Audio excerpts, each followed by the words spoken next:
Muy buenas noches. Hoy vamos a hablar del juego. Mi nombre es Salomón Santander, estudiante de la carrera a distancia, lo que es actividad física y recreación. Vamos a hablar acerca del juego. El juego es una actividad recreativa y voluntaria que se desarrolla dentro de ciertos límites temporales especiales con reglas y estructuras definidas. Suele implicar competencia, habilidad física o mental y a menudo tiene un componente que es el entretenimiento. El juego se le puede clasificar en juegos según su tipo, como juegos físicos, juegos mentales, juegos de simulación. ¿Qué podemos hablar en los juegos físicos? Los juegos físicos son como los deportes, como juegos de mesa, y podemos ver entre otros, ahí hay otros juegos. Podemos hablar de los juegos mentales, que en los juegos mentales podríamos hablar del ajedrez, juegos de estrategia, juegos como de adivinanzas, podríamos hablar de lo que son juegos mentales. Lo que son juegos de simulación, como las cámaras, como los juegos de video y los juegos de darse roles, entonces esos serían los juegos de simulación. También tenemos los juegos, y los juegos podemos hacerlos con un propósito. ¿Cuál sería el propósito de un juego? ¿Cómo podríamos relacionar al juego con un propósito? El propósito sería el propósito de enseñar habilidades y conocimientos. Como el profe mencionaba en una de las clases, por ejemplo, podríamos enseñarle matemáticas a través de un juego. Y eso es algo importante. Entonces eso sería ya con un propósito, sería un juego con un propósito. Y los juegos de azar, eso están basados en la suerte y en habilidades. Por ejemplo, ahí los niños podrían desarrollar el desarrollo mental, ya que los juegos de azar, ahí se trata de tratar de adivinar y tener la posibilidad de ganarle a la otra persona o ganarle a una máquina, o qué sé. Entonces son los juegos de azar. Entonces ahí las personas desarrollan lo que es el intelecto, digamos, la forma de pensar y buscar una estrategia para poder ganar. Las características de los juegos, por ejemplo, ¿qué podemos hablar de las características de los juegos? Una de las características de los juegos es que debe tener reglas, otra debe estar enfocado en una competencia, en la voluntariedad, lo divertido. Más que todo, en eso debe ser divertido.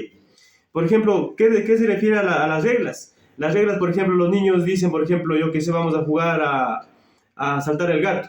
Y digamos, en el gato dice, no podemos saltar de dos en dos, sino vamos a saltar de uno en uno. Y bueno, eso ellos ponen de acuerdo a lo que van a jugar ese rato. Y competencias, como por ejemplo, ¿qué podemos hablar de las competencias? Muchas de las veces los niños dicen, vamos a correr de poste a poste y veamos quién llega primero.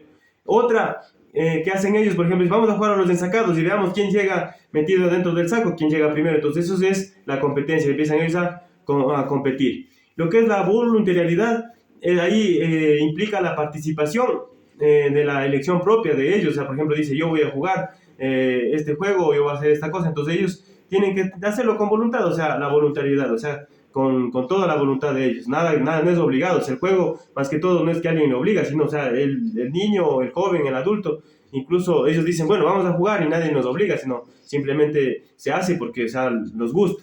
Esas son las características del juego.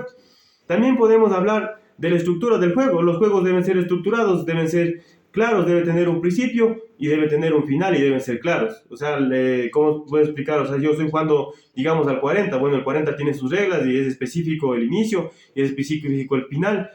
Cómo inicia y cuál es el final y cuándo ya se gana y se acabó el juego. Entonces, eso es la estructura de cada uno de los juegos. Se estructuran de acuerdo a lo que se va a jugar.